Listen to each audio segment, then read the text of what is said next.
You good? Yep. All right. The time is 6:33 p.m. and I'll now call this public meeting to order. I'm going to read the legal notice of the announcement of the public hearing. The legal notice of public hearing, Board of Selectmen, Wednesday, February 1st, 2023 at 6:30 p.m. Buck Foreman Community Room, 265 Main Street, Portland, Connecticut, 06480.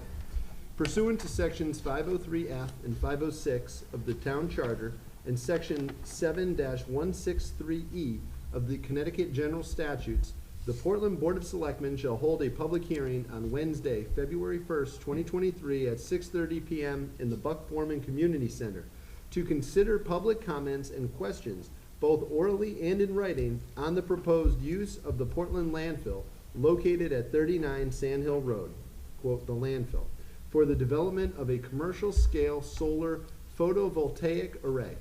The public hearing will be followed by a special town meeting to consider and vote upon whether to enter into a binding option agreement with Green Skies, Clear Focus, Green Skies, and execute all necessary documents, including a lease with Green Skies necessary for the development of the solar project. A copy of the proposed special town meeting resolution is available for public inspection on file in the town clerk's office and online at portlandct.org, dated this 18th day of January 2023, attested by Ryan J. Curley, First Selectman. So at this time, we'll now open this up to public comment. So anyone who would like to state a public comment during this hearing, please come up, state your name and address and your comments.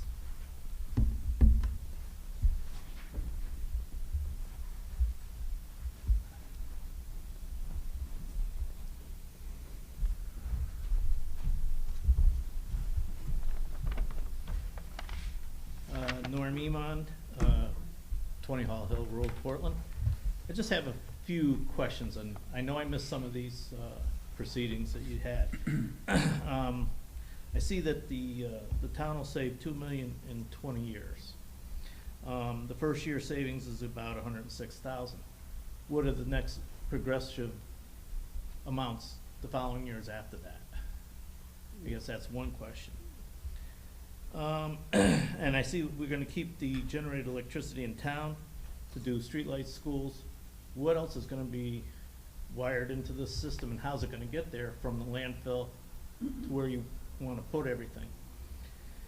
And then, I guess the only other thing is, who's paying for the installation of this project, the beginning part of this? Or is the town kicking in, or is this gonna be from the company that is going to install the solar panels? So I can take your questions one at a time, and I know we have Rob and Alan are here, and they might be able to help if I can't. But the first question was on well, let's go through them in reverse, I guess. As far as who pays, if we win the bid, we'd have to win the bid. Mm-hmm. Green Skies would pay for the installation of the solar array. Is that correct? Where there is no cost to the town, but it's a competitive bid process. Mm-hmm. So this is one step in a process. So just because we might approve this at a special town meeting today, doesn't mean that we may win the bid. We still have to compete. We have to go to the market and see how this project does overall. The second, as far as how this works, is this is a virtual net metering process. So what that means is that this is linked to accounts that the town of Portland has already, and it's roughly about half of our energy usage. And the cost or the savings that we have is, as you mentioned, $106,000 in the first year. It's about $100,000 a year over the 20 years. It does come down slightly, and that's where you get that $2 million over the 20 years. So it's $106,000 in the first year. I don't know what the number is for the second year, but it's roughly $100,000 for 20 years. Okay. So the vote tonight is to do what then? It's to go out to bid. To go out to bid only. Mm-hmm. Now, does the town, the whole town, get to vote on this project in the end, or how does that work? Well, the town is voting tonight. So the people here are gonna decide, basically. Yes, it's a special town meeting, and that's why it was posted in the River East. It was posted and we circulate that, you know, as widely as we can. And we like when people participate. It's great that you're here, and we thank you for being here. But this is to select Green Skies as the company that the Board of Selectmen and our consultants have recommended that we choose after we went out to bid for a developer for this. Okay. You've answered it. All right. All right, thank you.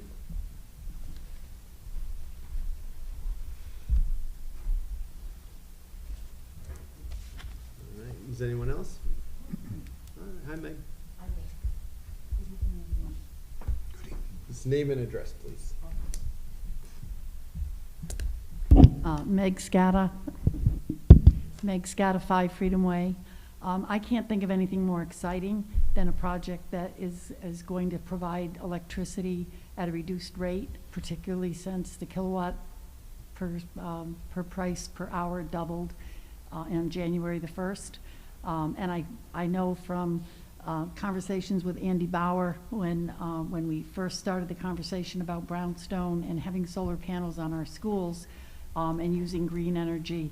I was working in East Haddam at Kids Corner for YMCA, and at the time it turned out that the lumber yard in East Haddam had a solar array, and they were supplying all the schools in East Haddam with electricity. And I thought, why not Portland? Let's find some place. Land is not particularly buildable. We're not going to build a lot of houses up in some of those areas, but we certainly have a lot of land that would be advantageous for solar arrays. So I can't think of anything more exciting, and I hope that the town will support this, because I certainly do. So thank you. Thank you, Meg.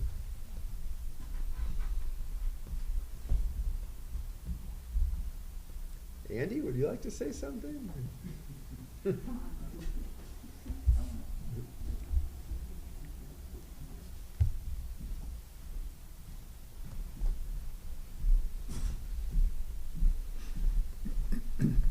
Hi, for the record, Brad Towson, 166 Ames Hi, Hollow Brad. Road. I wanted to speak generally in support of the project. I did have a couple of questions concerning it in terms of what the overall capacity of the project is, and also in terms of what the expected useful life for the project is. I assume it's 20 years because that's what it's rated for in terms of the costs and expenses and the benefits that the town would yield in terms of that. I wanted to make sure if that was the case. And I know that there won't be a decommissioning bond actually required, but I did want to make sure that it was expressed that some citizens believe, and some of them couldn't be here tonight, that it should be in the contract, assuming it's with Green Skies, that best practices are used for the recycling of the solar panels and attendant materials when the project is eventually decommissioned. And I don't know what those best practices will be 20, 25 years from now, but hopefully those best practices will be employed. Otherwise, I support Portland's hopeful reliance on renewable energies. Thank you. Thank you, Brad. And I think to answer your question, the capacity is just under 1 megawatt. Is that the capacity of that? It's just below 1 megawatt, please. And 20 years. And they will, Green Skies will decommission the project at no cost to the town at the end of the 20 years.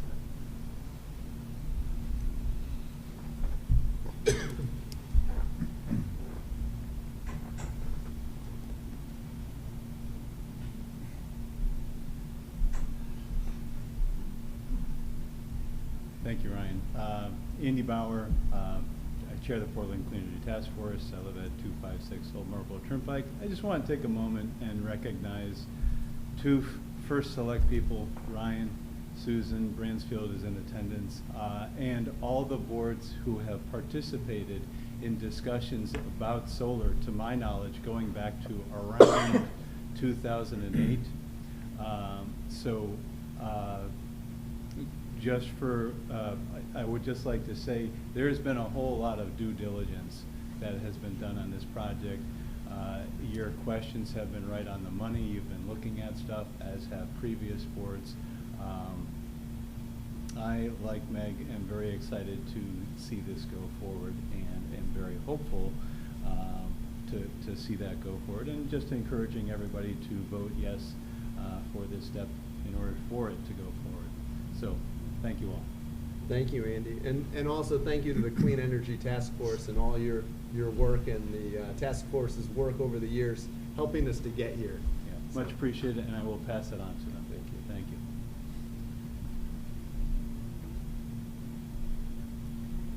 Would anyone else like to comment?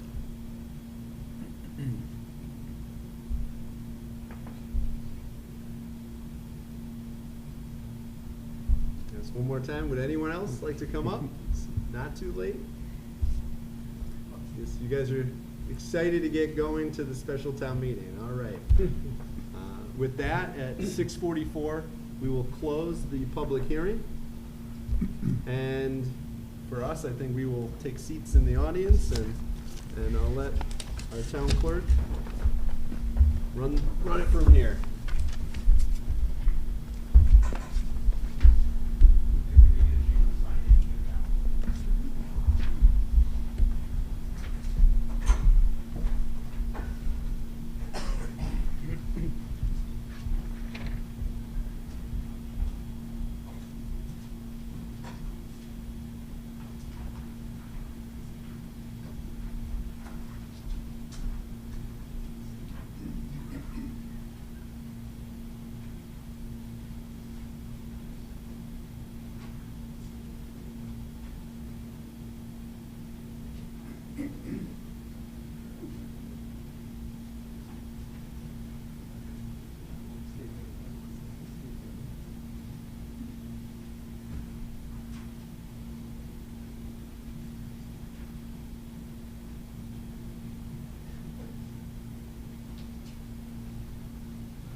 The time is now 6:46, so I will call the town meeting to order. The first order of business is to select a moderator. Are there any nominations? I nominate John Dillon. I'll second that. Ralph seconds. All in favor, say aye. Aye. All opposed, nay. Nay. I'm sorry.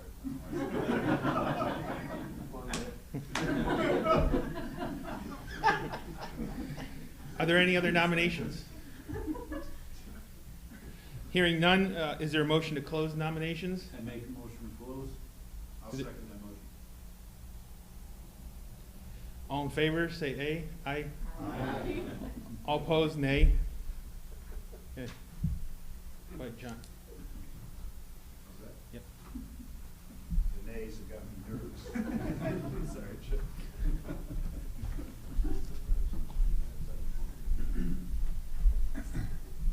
Okay, thank you, Mike.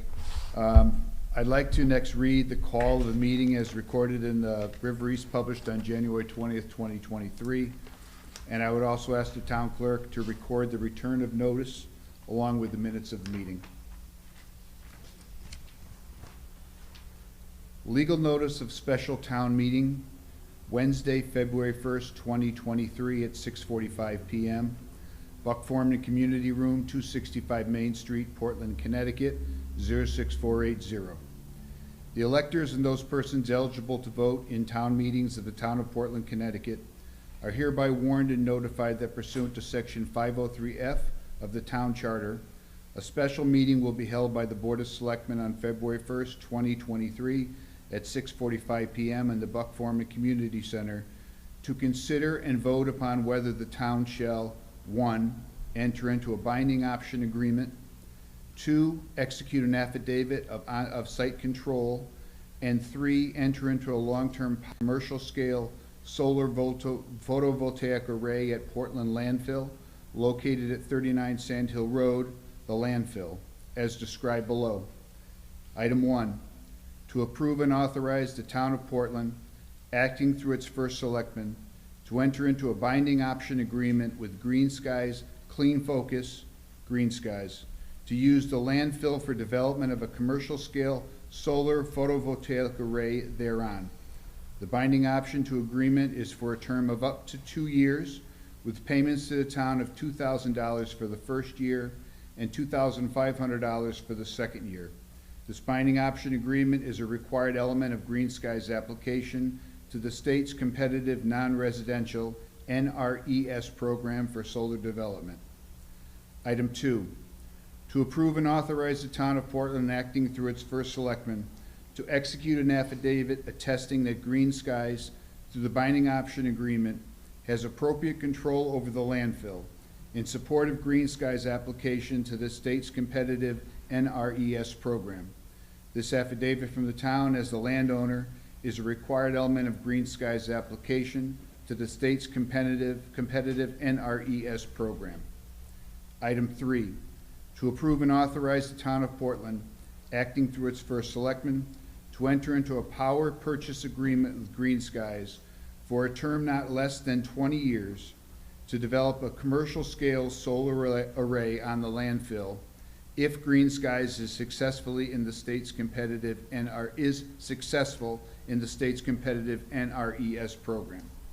A copy of the complete resolution to be voted on is available for public inspection in the town clerk's office and on the town's website at www.portlandct.org, dated this 18th day of January 2023, attested Ryan J. Curley, First Selectman.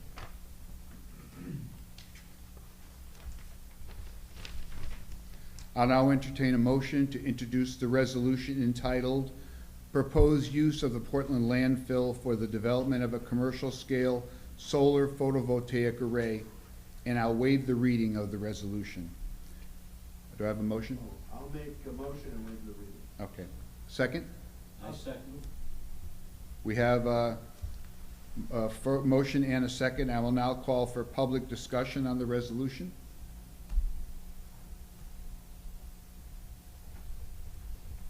Going again, I'll call on discussion for the resolution. Don't say nay. I move the question. Okay, do we have a second to move the question? I'll second. So we're going to take a paper ballot vote. Everybody has their ballots.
Good.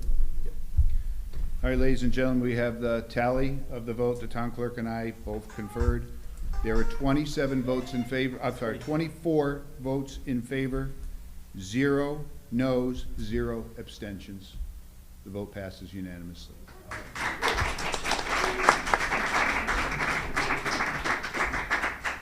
Do I now have a motion to close this meeting? I move we close the meeting. Second? We have a motion and a second. All those in favor of closing this meeting signify by saying aye. Aye. Anybody opposed? Meeting is concluded.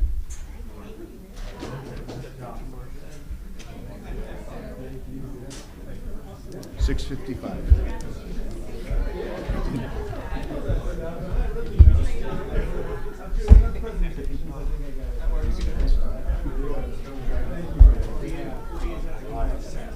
Easy breezy, huh? Hey, is that a congratulations on Well, one of the books was a different color too, and I can't really see it.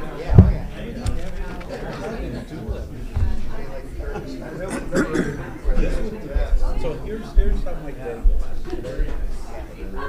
Been working with my brother. Alright, nice job, John. Sorry, almost voted you out. Well, when he did the next thing, I almost said nay. It's just I have it. It was funny. Just like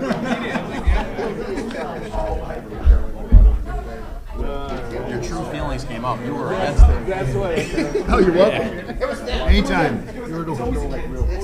So there was a public meeting. We had a vote on something. It was like for. Thank you, man. It was Come on, you guys don't want to stay for the rest of it? One of those solar stop signs. And something. Right. So you can catch us on Zoom though, don't worry.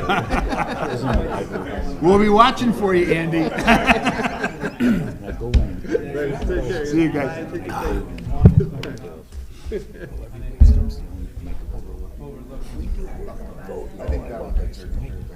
Oh, well, just so you guys know, I think this is on right now, so. I think we're still on, guys. Yeah, I think just so you know, you're on. No, I know. Just wanna- Right. I'm ready. Can I take a look at that? I read it. I figured. They're literally, half of them are 1 minute discussion. Some of them are no-minute discussions. It's an independent committee. Yeah, this is not that freaking. What that is a true definition of voter. Thank you, guys. Thank you, guys. Government bureaucracy at its best. It is. I mean, this is what we should do. That we are. This would be a politician put this up. Say, this is how we're going to get rid of over-government. It's conservative, like mother trying to get up from that. Is he counting them or counting the minutes? I'm just, no, I was just going through them again. I mean, some of those, you wanted, I mean, some of those, you know, we can kind of figure out, you know, but, ask, those are, I anticipate them all being. we have a lot on the agenda. You know. We have an executive session. What's our executive session? Not tonight. Yeah, potential sale of town property. I mean, you can't. Oh, I turned it off. Okay. Yeah. But it isn't. Yeah, all right, good. Oh. Hey Andy, hey Karen, thanks for coming, guys. Oh, hey James, let me see you sneak in over here.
Good evening. The time is 7 p.m. and I'll now call this regular meeting of the Board of Selectmen to order.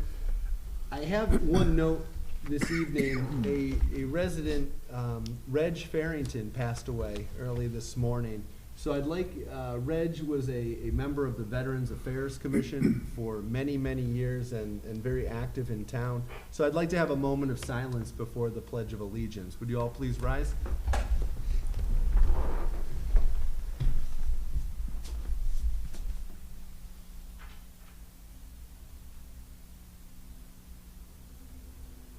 I pledge allegiance to the flag of the United States of America and to the republic for which it stands, one nation, under God, indivisible, with liberty and justice for all. Thank you. The next item on tonight's agenda is the acceptance of the agenda. Is there a motion to accept the agenda? I make a motion, we accept the agenda. Thank you, Sean. Is there a second? Second it. Thank you, Ralph. Any discussion? All those in favor? Aye. Any opposed? Can I say nay? Turnabout spirit. For those of you who weren't here at the previous meeting, he said nay on me, signed it. Paid him back. I misspoke. The next item is the approval of minutes for the regular meeting of January 18th. Has everyone been able to review those minutes? Yes. If I'll so, make a motion, we approve those minutes. thank you, I'll John. second that. Thank you, Sean. Any errors, changes, omissions? Seeing none, all those in favor? Aye. Any opposed? Any abstention? Motion passes. Thank you. Under communications and correspondence this evening, I have a couple things to share with you. One of which is I had the privilege of attending the Congregational Church had a celebration in honor of Reverend Jane Hawken last weekend. And Reverend Hawken has served the First Congregational Church of Portland for the past 17 years. And so I issued a proclamation on the board's behalf. Would any of the selectmen like to read the proclamation? I'll read it. Thanks, John. Proclamation, Reverend Jane Hawken. Whereas for the past 17 years, Reverend Jane Hawken has been the pastor of the First Congregational Church of Portland. And whereas during these years, Reverend Hawken has led their congregation with distinction. Through her commitment to the Portland clergy gatherings and activities, she has had a significant impact on her community. And whereas Reverend Hawken has been a great supporter of the church's nursery school, as well as the town-wide Vacation Bible School.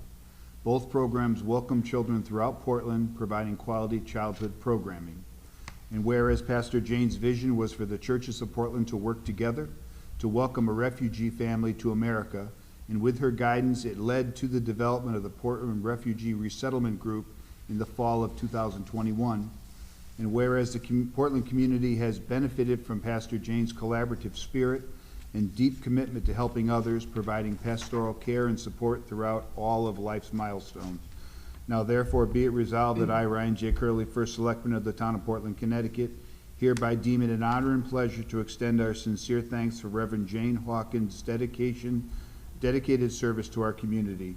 We extend our very best wishes as well as a happy and healthy retirement, and do hereby proclaim January 22nd, 2023 as Reverend Jane Hawken Day in the town of Portland. In witness whereof, I do hereby set my hand and cause the seal of Portland to be affixed to this 22nd day of January in the year 2023 by Ryan J. Curley, First Selectman, Town of Portland, Connecticut. Board of Selectmen members John H. Dillon, Michael S. Hernandez, Robert W. Hetrick Jr., Sean P. Manning, Michael A. Pelton, and Ralph R. Zampano. Thank you, John, and congratulations to Reverend Hawken. That is it for communications, and we'll move on to public comment. Is there anyone in the audience that would like to comment this evening?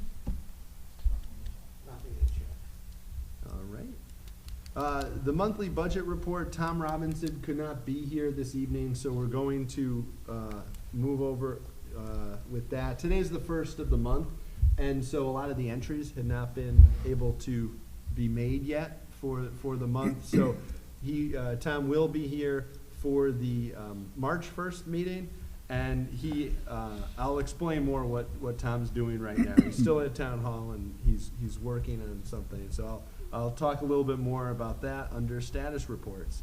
So with that, we'll move to the resolution that is in your packets. This is an application to apply for a firefighter grant for communication equipment. This is something that we have applied in the past for. We have applied twice before, and so far we've been unsuccessful, but that does not deter us from trying a third time here, because it is needed equipment for our firefighters. So would someone like to move the resolution? I'll move the resolution. Thank you, Sean. Resolution, Board of Selectmen, Town of Portland, Connecticut, February 1st, 2023. Authorization to apply for assistance to firefighter grant communication equipment. Whereas the Portland Fire Department is in need of updated and OSHA NFPA compliant radio communication equipment to replace current radios that have approached end of life. And whereas the Federal Emergency Management Agency, FEMA, offers grants for assistance to firefighters, EMW-2022-FG-04004, and whereas the Portland Fire Department wants to apply for a grant in the amount of $532,583.20. Federal share of grant is $507,222.10. If awarded, the town of Portland would need to provide a match of 5%, amounting to approximately $25,361.10. Match funding would need to be set aside at a future date. Now, therefore, be it resolved that the Board of Selectmen of the Town of Portland hereby authorizes Ryan J. Curley, First Selectman, and/or his designee, Fire Chief Robert Shea, to apply for, sign, and execute any required documents for the grant process. Go ahead. I'll second that. Thank you, Ralph. Any discussion on this? I would just like to thank Chief Shea and firefighter Nick DeJohn. This is a lengthy process, and every year the ball, even though it's the same grant, keeps moving. And it takes a lot of time, and when they get done with work, to put the time into this. So I'd just like to thank them, and hopefully we're successful at this time around. Thank you, Sean. I just have one question. Do we know if we don't get this, how far down the road that it becomes the town's responsibility that we have to purchase this? Soon. Yeah, I think because this is our third attempt at the grant funding, at a certain point, we're going to have to purchase it ourselves if we're not successful with the grant. So we are getting to that point. So it's gonna be sooner than later? Yeah. Okay. But let's, fingers crossed, that we can be successful with this. I think a 5% match is a lot better than paying the full ticket. Yeah. When would we hear about this? That's a good question. I don't know when they announced the grant. I think Bob did send me information on that. I'm sure it's in my email, but Okay. I don't have a date off the top of my head. I can let you know that, though. All right. Any other discussion on this? If not, I'll call for the question. All those in favor of the authorization to apply for assistance to firefighter grant communication equipment signify by saying aye. Aye. Any opposed? Any abstention? Motion carries. Thank you all. All right. The next item on tonight's agenda is a draft policy on the Portland athletic fields and an advertising program. This is specifically for the Portland Recreational Complex, and our Parks and Rec Director, Andy Dione, is here, as well as our Parks and Rec Commission Chairwoman, Karen Agalati, is here as well. So thank you both for attending. I don't know if you guys would like to come up to the podium, and I'll give a brief synopsis of what we're doing here. So the Portland Little League is interested in advertising for using the fences at the Portland Recreational Complex to advertise as a fundraiser for Little League. And so the town is interested in allowing Little League to use the fences. But one of the things that we discussed was having a rental fee of the fence, because as of right now, there's no charges for Little League to, there's no grounds fee, there's no charging, and so because it's the town's fence, it was the commission's thought that there should be a rental fee with that. And so I've been working with Andy and the commission on a policy, and they've been working really diligently. They've had special meetings about this, and Little League's been there as well in order to provide feedback. And so we're at a point where, I think what would be best at this point is to get the board's consensus on how you feel about it. And Andy, if you want to talk a little bit about what the rental agreement would look like and how it would be structured. Sure, thank you, Ryan. So at this point, as Ryan mentioned, we did put together an athletic fields advertising program draft, which would allow both the town to accept advertisement applications for signs at the fences, but also a second option for Little League to do the same thing. At this point, our main goal is to get Little League on the fences for this season. So speaking with the town attorney, she thought that a licensing agreement would be a better option for us for this season only. So what it comes down to is, with your approval, of course, we're hoping to set the price for a fence rental for this season at $500. And then any year after that, it would increase to $800. That's based off the feedback from Little League and James Bolstridge, who, did mention that since they would be purchasing the signs themselves, they thought it would be better to reduce that $800 number to $500 for the first season. So the policy that we drafted is not ready to, be presented today, just because at this point the attorney will be putting together a licensing agreement instead. But what we're waiting on now is Little League's commitment to purchase or rent the fence rather, and their board meeting is February 17th. So, the lawyer won't draft the licensing agreement until we know for sure whether or not Little League would like to enter into this agreement with us. So that's where we are at this point. Of course, we have different general procedures and standards that we drafted, sign specifications, terms and limits, all those things that will stay consistent even with the licensing agreement. But I can answer any questions that you guys might have and elaborate where you think it's necessary. So, a couple questions. I know I got some feedback from some parents, some of the baseball parents that were kind of a little miffed about the whole process, or whatever. They want something put in place. And some of the parents looked around at other towns to try to find out what they do. Have you looked around at what other towns do and how they handle it? I have. Some thought that we might be overcomplicating it. There might be a simpler way, but that was in the beginning of the process. That's Sure. been a couple weeks ago. That's a good question, Mike. Thank you. So we did look at other towns, specifically East Hampton, Coggins, which is Durham and Middlefield, of course, and East Haddam. So it is a bit of a different process in those towns.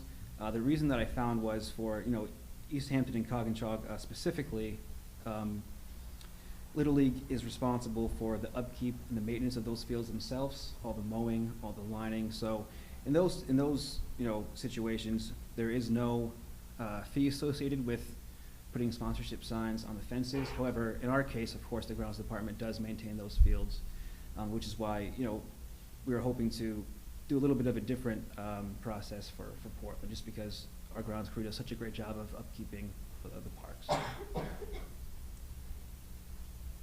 And the cost that you're talking about, was that for each team to rent a space on the fence? That's a good question, Mike. So in this situation that I've described, Little League would determine how much they would like to charge the sponsors themselves.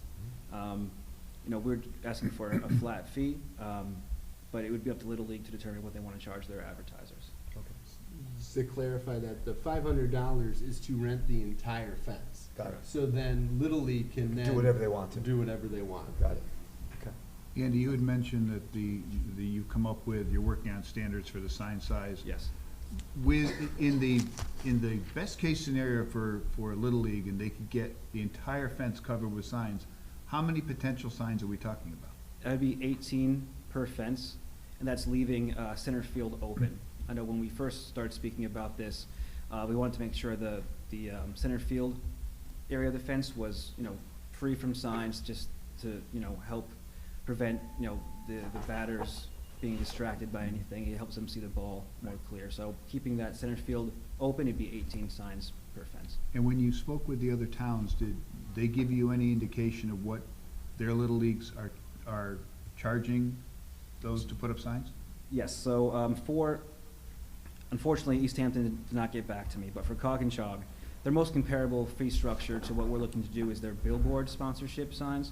They charge $400, which includes the sign, or $300 for an existing sponsor because the cost of the sign is not factored into that.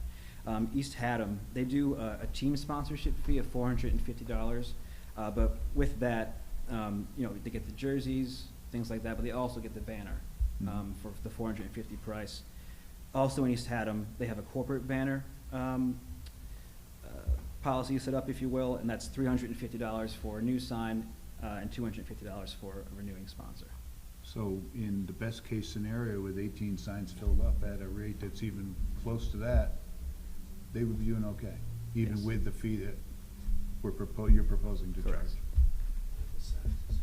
The sizes would be, so we went out and we talked to Nate Strykars to ask him the amount of clearance he needed to make sure the mowing gets done. So Chris Donahue and Kevin Backman and I, from the commission, we went out there and measured. So it would be 2.5 feet by 5 feet is the figure we came up with. That would fit 18 signs per fence.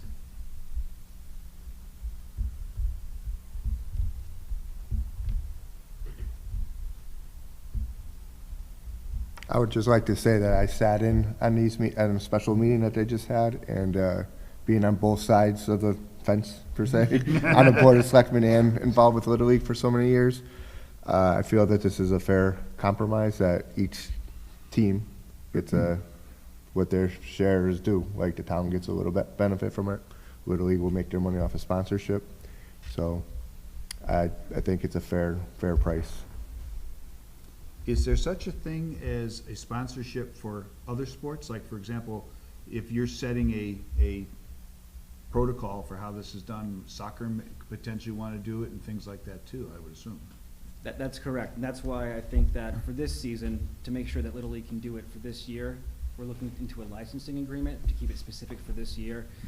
We did talk to Soccer Club about that as well, and that's a long-term goal of theirs. At the Red Complex now, there would be nowhere for them to hang the signs at this point, but that's a long-term thing that we're looking at as well.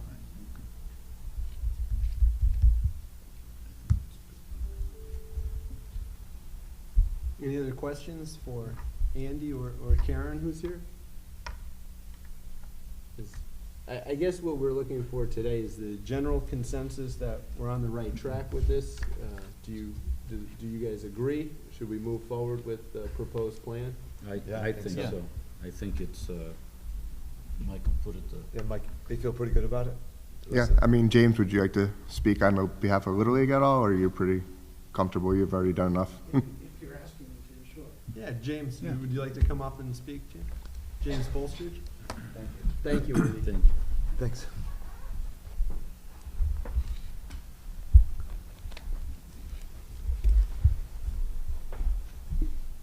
Hi, everybody. James Bolstridge, Portland Little League president. Been doing it for, I don't know, maybe this is my fourth season. So to the question at hand, I for one personally, I don't believe that this is something that should be done, only because it feels that the town is trying to put their hands in the pockets of Little League. It is absolutely fair based upon the numbers that you see, but we're nonprofit and we're run by volunteers, I can say that as I've talked to some members of my board already, and I did mention this at the meeting that we had with the Park and Recreation Commission, that I don't really think that there would be many people that would go for it on my board, which in some of the conversations I've had, it's coming to that point. So, again, it is fair, and I understand that we don't pay for any of the maintenance things that happen in the park, which is great. And I had actually just had a Little League President's meeting, which includes all of District 9, and that was just on Monday night. And I talked to them about this at length, and not one of the towns that are represented in District 9 Little League, I can probably name a few of them. It's East Hampton and Cog and Chog, and Essex, Deep River, Madison, Guilford. Not one of them had mentioned that that their town requires them to pay any type of a fee for space rental for their fence or anything like that. So you can take that as you will, but I mean, I really do thank Andy for all of his efforts and trying to put some of this together. But again, it could be, I still have my own people that I have to report to, and a structure similar to this where we have to talk it out and see what happens. But again, with just a quick temperature take of the people that we have, the consensus is that it doesn't feel right that the town seems to want to dip their hands in the pockets of Little League. This is, coming on the heels of the fact that we raised a bunch of money to put the scoreboards up, and which is it's coming. We ordered the scoreboards, and the total cost for that is around $36,000 that we're going to be just giving to the town basically. After the scoreboards are in, they're in for good, and the town has them, and it's almost a donation to the town, if you will, because where it's part of the process of making that park whole, which still needs some work done. So, and I know that wasn't really taken into consideration. I know there's other budget things going on with the park and recreation department, but I could just again tell you that this is where Little League is, and all these efforts might be for nothing. So, just an FYI. I understand where you're coming from, but looking at the numbers, you have a pretty good return on your investment, even at the $800, and I think it's fairly fair. Yeah, one of the challenges we had when we went through this whole process of building the park was trying to determine what the overall cost for maintenance and upkeep was going to be. And although we did retire other properties that we were maintaining, it's not a complete swap of this many and this many. We got additional field, we got other facilities that are at the park, so the challenge becomes how do we figure out how to try to maintain that. So there's a balance. Obviously there's going to be money that the town is going to have to put out, because you're not going to expect the nonprofits to pick up some of the costs we're going to face, but those are the things. So to me, I thought it was fair. I was in all the discussions as well, except for the last one. But I think it's a fair number. I understand what you're saying, and it's just, we can't do everything, and so here's just a little way of trying to get some funding back to try to help with maintenance. So, and that fee was per fence as well. And there's two So fences that's there. right. So you had $1,600 per fence, Mhm. and you have 18 flags or banners per fence, and if you're at even $300 to $400 per banner, it's a pretty good return on your investment.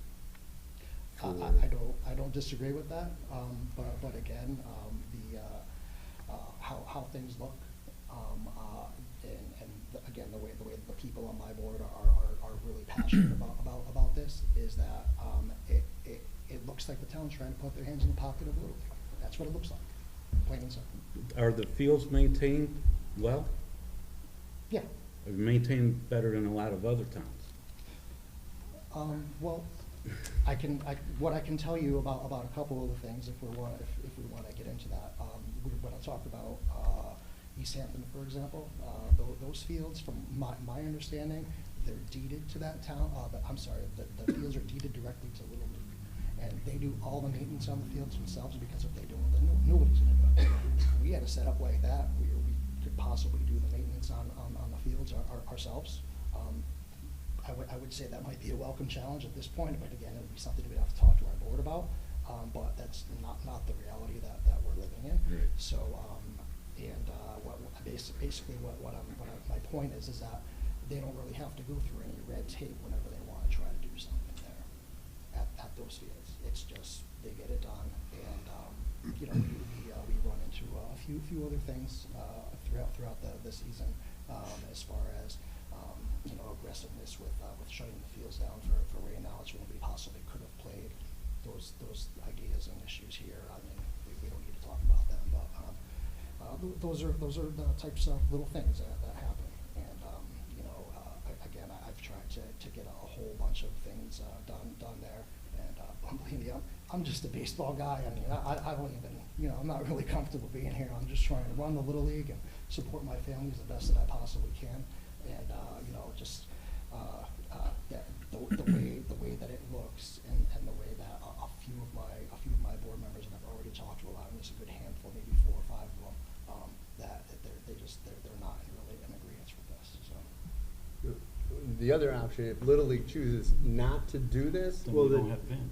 well, no, the town can do it, and then we could, and that could be a fundraising option for the town as well. And that was kind of the compromise with this, was we want to support Little League. Right. But the town is giving up property that they own and taxpayers are still paying for Right. with bond money. And so because of that, I feel that this is a fair compromise where we're helping Little League, but at the same time, we are, as Ralph mentioned, there is a cost to the upkeep of the park. And so, there has to be a little give and take there. Well, it's good that there's an option that if they decide they don't want to, then the town can, and We'll take the money. yeah, Which will the be town more can than use the what money we- towards the park. And don't forget all the people in town that participate in Little League, they pay taxes too. Of We course. understand that. And, yeah, and, We've all gone through this with our kids, so.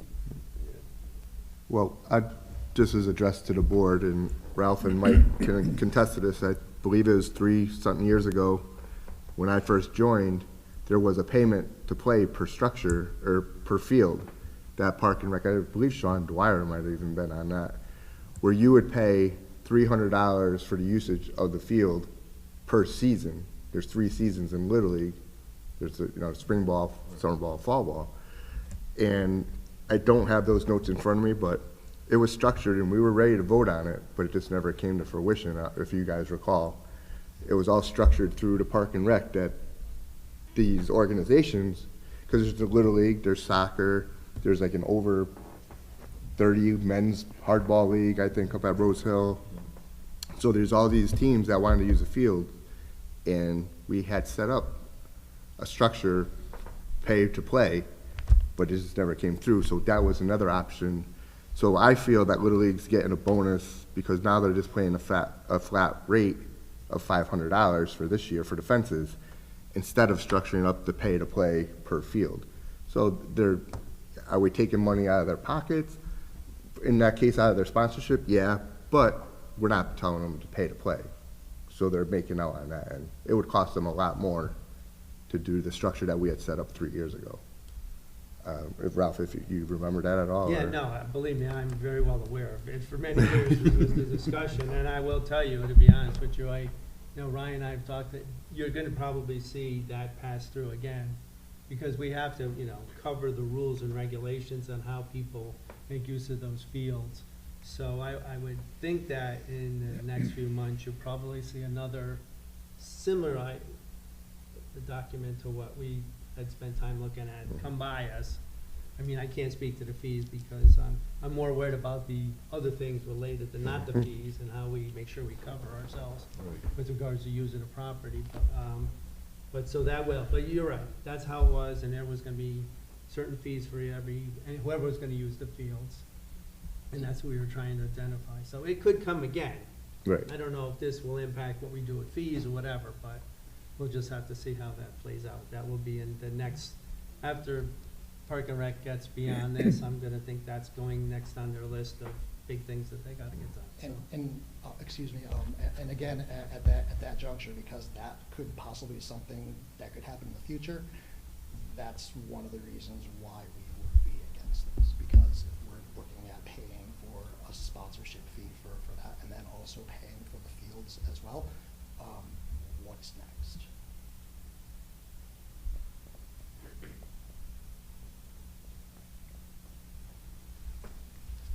Yeah, it's the same thing. Again, we look at it, we're talking about fees and, and again, it's a token fee that you pay with that fence sponsorship. I mean, when I could tell you some of the numbers of some of the components that go into that park and how much they are.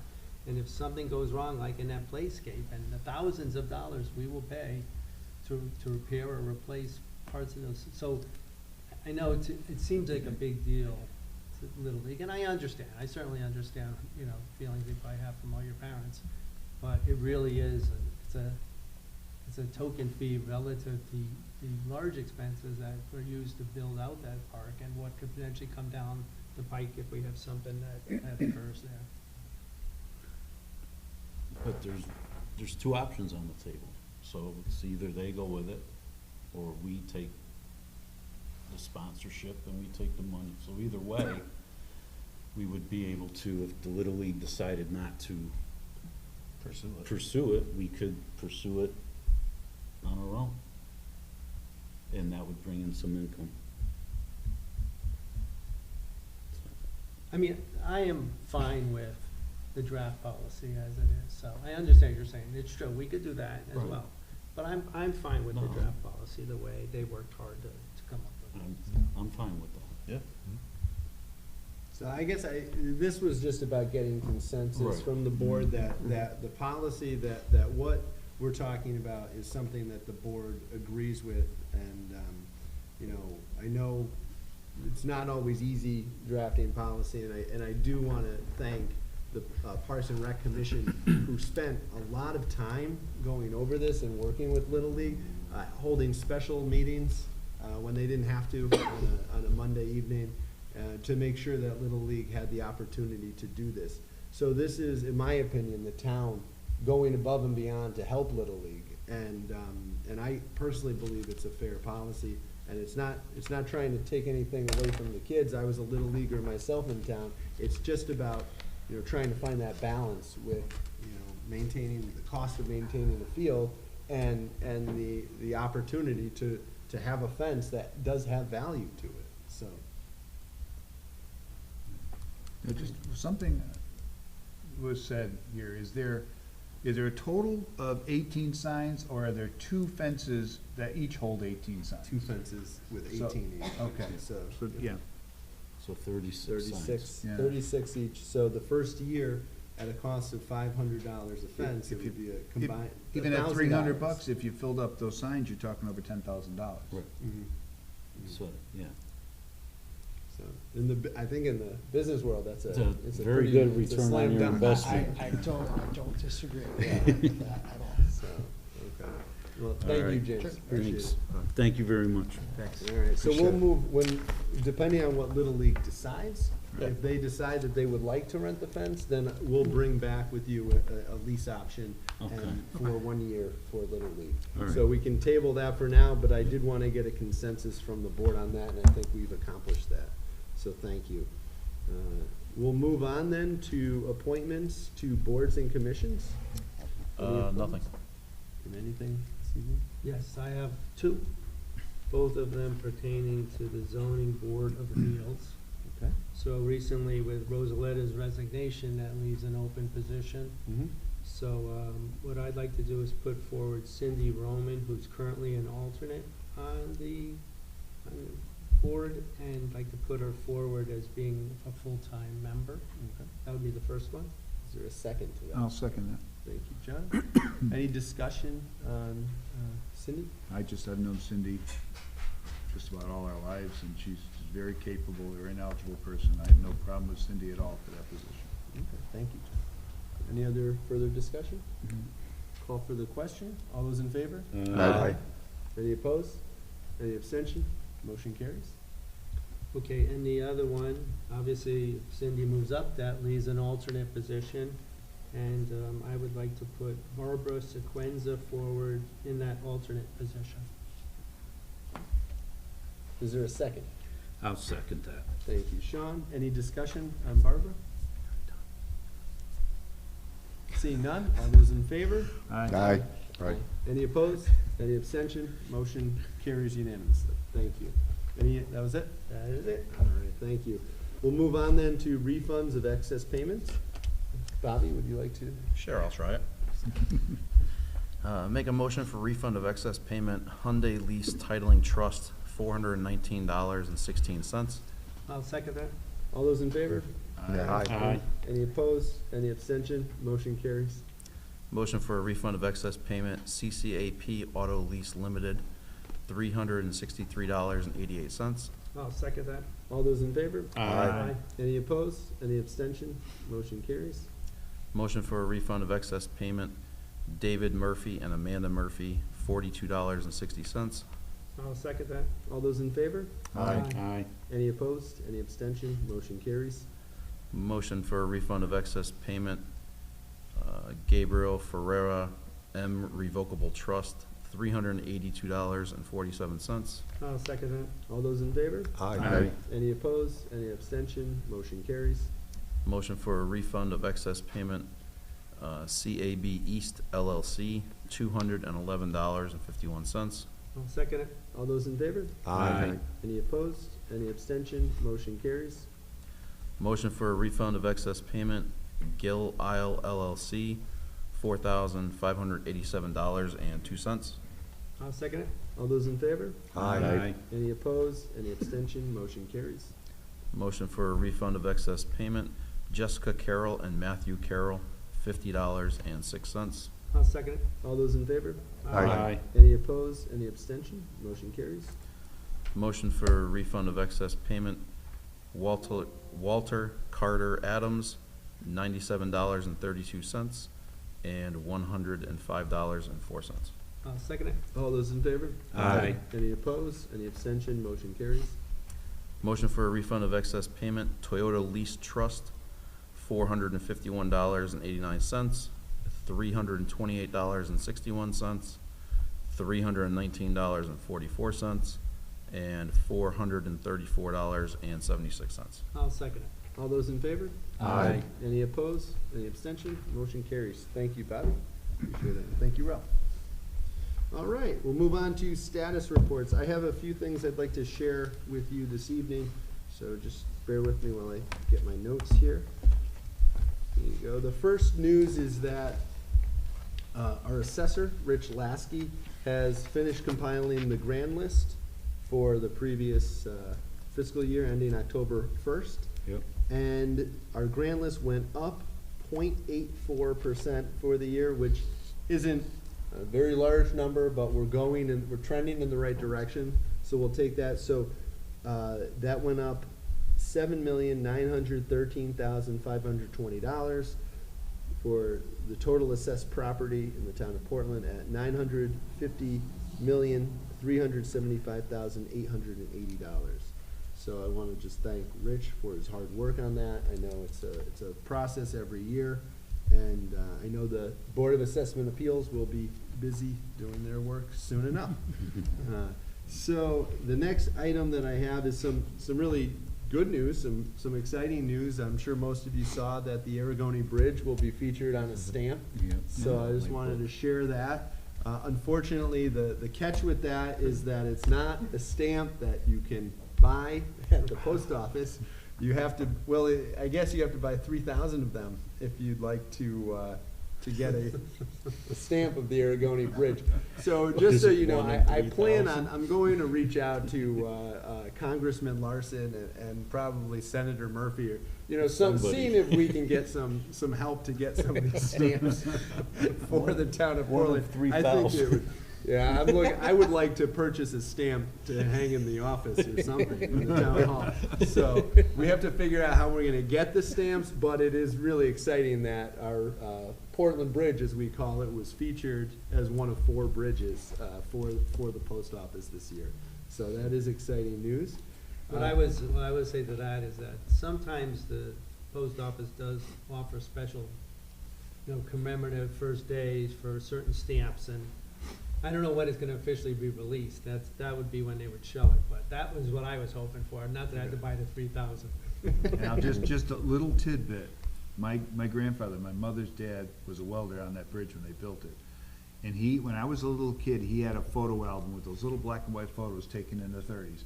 I don't know where the album went, but he had a photograph, obviously snapped at lunch hour. He said when the bridge was up, before the deck was hung, at lunch hour, the workers would have foot races running across the length of the bridge on top of the arches and back. They were all young and stupid, maybe, I don't know. But can you imagine? He had a photograph of this guy, obviously taken from a distance away, but you could see that person was in full stride on top of the arch. That's insane. Just a tidbit for your information. So I want to share this email. Thank you, John. And John, this is to answer a question that you had asked at the previous meeting. You asked for a status update on the track. Yes. And so Bob Shea, who was here, I think he saw that we already approved the resolution, so he didn't need to stay. But I do want to thank Bob for his other hat that he wears as the facilities director for the town schools. So this is from Kevin with SLR Consulting, who's designing the track. And just to give you an update, they finished the geotechnical report, which they did attach, and they're recommending a full depth replacement of the existing asphalt and base, which they did expect. They also encountered perched groundwater about 2 inches deep, 2 feet deep. I think it's cut off here. So they are recommending that we install a perforated pipe wrapped in drainage stone along the inside perimeter of the track beneath lane 1. These recommendations will add some costs, but they don't anticipate that to be much more than expected. We are now in the process of incorporating these changes and expect to have the plans 90 to 95% complete by the end of next week. We will also provide you with a current opinion of probable costs and draft specifications at that time. So as of right now, they're moving forward, and we should have some preliminary cost estimates very soon. So some good news. We're moving ahead on that. Thank you. Thank you. I also asked for an update from Rich DeRozier with GZA, just to give you guys an update on where we are with our water search in town. And so Rich compiled a list of what they've done. I'm not going to read everything because I don't want to list the properties and owners and whatnot, but GZA has completed geological survey and site walks of several properties to determine locations to conduct geophysical surveys and to develop a conceptual site model. They have reviewed 170 potable water supply driller's logs. Of these logs, approximately 140 have sufficient data to develop a bedrock contour of the valley that transects Portland. These well logs identified the depth of the overburden within the valley, ranged from 2 to 280 feet deep. These data were used to identify properties to conduct geophysical surveys. Surveys were completed at 4 properties. They were out last week doing these geophysical surveys, and we've been fortunate that the ground has been not frozen this time of year, which it could have been, which allowed us to do these surveys over the winter. GZA is in the process of evaluating those geophysical data to determine the next steps. GZA is also reaching out to other property owners to inquire about additional geophysical surveys. So the next steps, once the data is assessed, we will want to, it says here, fill in some data gaps and then contact the Connecticut DPH to schedule a meeting to discuss, potential options and concerns. So this is moving forward as well, and I just wanted to share with you that we are making good progress on this. GZA has been very, very nice to work with, so I want to thank them. I do have some other good news to share with you. I know the reason why Tom is not here this evening is because he has 2 RFPs going out, one of which is the fire alarms at the town garage. So that is issued, as well as the digitization for the land use office is also going out as well. So those were two big projects that this board has supported that are now going out. So thank you to Tom, and I told him that's more important tonight than sharing numbers that weren't ready yet. So What are the dates on those? to get back? I think it's a month. I wanna say it's out for a month. I know the digitization's a month. I think it's March 3rd. It's due by, because it's going to be published this Friday, on the Okay. Friday current. So it's roughly about a month for both, I think. Okay. All right, that's it for me, communication. And I just want to give kudos to our fellow selectmen down the other end of the table. You've been keeping good updates going to the public on the Marlboro project. I think it's, thank you for that. Yeah. Yep, my pleasure. I wonder how you get on there and get all those great pictures. I go past security over the fence right now. Just kidding. Hard hat out. Now, Chris, they're, look like they're really moving down there. No. Chief Shea I sent him a text when he left, just to answer Bobby's question. The peer review for that grant is in April. If we make it over that, then it's 3 to 4 months for the final word. All right, anyone else on status reports, Ralph? Yeah, I only have one. Today, it's the library, my update for the library. So a couple of things coming out of the library. They had done a survey in preparation of the fact that we would be, they begin a search for finding a new library director with Jan's retirement coming up. They actually did a survey because they just wanted to get a sense from the public, you know, what are the things that are important to the public, to make sure, if it was important to include some of, to make sure they accounted for that inside the job description. So the last meeting they did, you know, they had gotten the results back, good number of results, and they reviewed the results that came back from that. And then we did spend some time, they were talking about the actual preliminary draft of the job posting. And so they reviewed it, made some tweaks to that, or requested to get some more information from Michelle with regards to that. But they are obviously getting prepared for Jan's eventual retirement. So that's it for me. I did receive, just so that the board know, I received Jan's official letter of resignation today, and her last day will be May 5th. So certainly we want to thank her for the many years that she's worked for the town of Portland, and she's done a terrific job. And we have a few months left with her, but we wish her very well in retirement. So thank you, Ralph. Anyone else on status reports? Actually, how did the naming of the food pantry go? Oh, thank you for reminding me. Absolutely, I Mike. saw the Thank picture. you. Yeah. I wish I could have made it there. We, Selectman Dillon was there, John was able to make it, and we had a great little ceremony for Ruth and Nunzi. Nunzi couldn't make it, but Ruth was there to accept on both of their behalf, and it was a really nice event. A lot of food bank workers who, it was their idea, so that was the whole point, was to have a recognition for the two of them. John, do you have anything to add on that? No, it was, Ruth was very touched, and I think she really, and everybody, the workers all, I think they felt very good that they initiated that effort, because I think it was well-deserved. But, yeah, Ruth was quite touched. It's a shame Nunzi couldn't be there, but I'm sure he will like it too. Thank you, John. Thank you, Mike, for asking. All right, if there's no more status reports, then we'll move on to public comment. Is there anyone? Hi, Kitch, would you like to come up?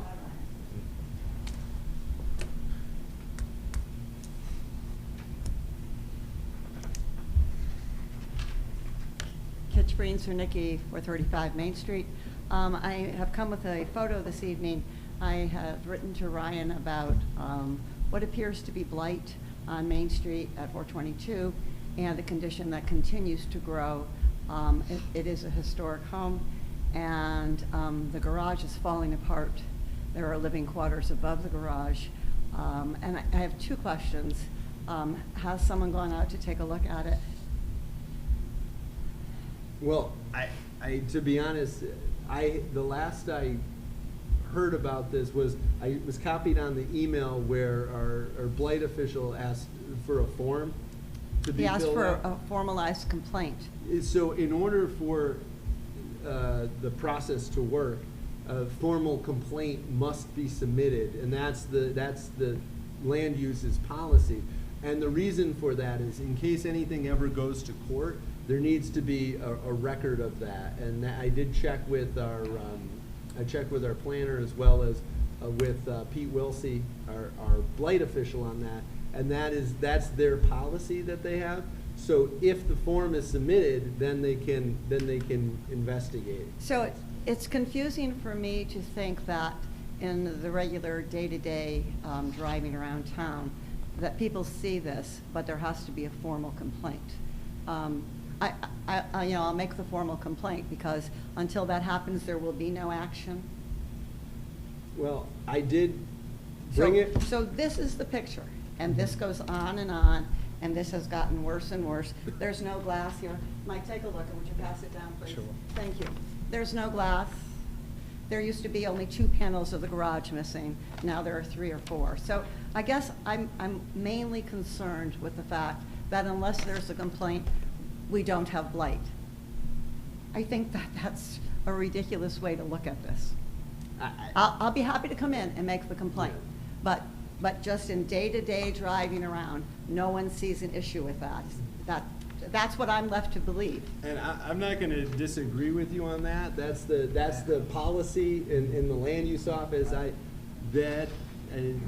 That's what they are telling me, because for that reason. They get a lot of complaints. There's a lot of people that call, but unless someone is willing to actually put their name on a complaint, then they don't have something to follow up on, and that's why they do that. So the owner or the person who's in charge of the house covers it almost every day with her garbage cans. I went up to take the picture on a day when garbage was being collected because it was uncovered. I'm just worried. I have no idea where other blight might exist or what might be considered blight, but this is some place that I go by 2 or 3 times every single day, and I was just curious. I did look up some towns require a complaint, some towns don't. So I'll make the complaint, but I just feel like somebody should have been on top of this as it started to deteriorate, so maybe they could have stopped it. I want to congratulate you on the solar panels. Really, really great idea. We'll get some good use out of that. And I do think there should be signs on the ball fields. I go to watch my grandkids' sports events, and there's signs on more and more fields as you go around towns. So thank you very much. Thank you. Thank you. Anyone else under public comment? Nothing in chat. All right, we'll move on to Board of Selectmen general informal discussion. I know we have a executive session, so we'll Speed this along. move this along here. The only thing I had to bring up, I wanted to say for the next meeting, if we could have, what was it for? The executive session for the town contracts, for us to talk as a board. And if, at the same time, if we wanted to talk about the tax abatement for Elmcrest. Okay, I do have an update on the tax abatement for Elmcrest. Let me just handle that. I received a text from Dan Bertram this evening, who said that he has not forgotten about us, and he would like to have a meeting on next Monday to go over the draft tax language of the change. So I have not seen anything yet, but my suggestion would be to wait until that meeting and have an executive session for the purpose of contract negotiations at our next meeting. Yep. And then our first meeting in March, we have another executive session for that, if you're okay with that. I'm fine. Okay. One other thing I wanted to know about, I know we have the school facilities committee, just if we knew other town buildings like fire department, town hall, is there any big repairs that we're expecting on any of those buildings? Well, that's what our long-range capital commission does work on, and I'm expecting their report soon for budget purposes. But yes, I know, for instance, I know that our town hall needs a new roof. This has been something that we've talked about and gets put into capital and then gets pulled out of capital. So there's always additional costs to upkeep our town buildings, so I'm sure there's a list, and we can give you that. Ryan O'Halpin, our Public Works Director, would be able to provide a list of our capital plan, which shows, you know, what we need to spend money on, 5 years out. Okay. The last thing, it does look nicer in here with how they've cleaned up the room. Could we look into relocating the sports plaques so that they're not covered and, you know, the public can see them all somewhere? I don't know, what the high school, a town building, just somewhere else. I can look into that if you guys would like to relocate the Sports Hall of Fame, which is in here. I think that's probably a good idea. We would like to find a proper home for that. Yeah. I'll look into that. It'd be nice if it was more accessible to the public, and especially now we're covering up some of them. Yeah. But it does look great in here. It looks much very better. nice job. Yeah. Thank you. Anything else, Bobby? That's it. Okay. Well, on the same note as being in here, can I get a key to the lockbox for the AC stuff so I can turn off the fan? I'll personally be responsible during the meetings because I had trouble hearing Kitch. I had trouble hearing during the town meeting when the air conditioning's running. Just for the period of time that we're here, I can hit the fan off, and then maybe I have trouble hearing. I don't know what you guys, but It is difficult. if we can get a key to these lock boxes, and like I said, I'll be responsible for our meetings, turning off and then turning them back on. But I can talk with. It's been a nunuisance for a while. I'll talk with Ryan O'Halpin about that. I don't have a key. Let me figure out how to do that. I don't know if that's. How does it come off in Zoom? Like anybody, do you guys hear that in Zoom? Anyone out in the audience? Like you hear the AC kick on? We get noise. There's always background noise. Yeah. So I don't know. It's just something to think about. It's a good idea. I know it's loud when that kicks on. It is hard to hear, so I definitely agree with you. If we can do something, I don't know. I don't know if we can do that or not, but I can look into that. Okay. Thank you. Okay, anyone else under general informal discussion? Oh, Don Gouen said in the chat that he does not hear it, but I think sometimes some people can hear it.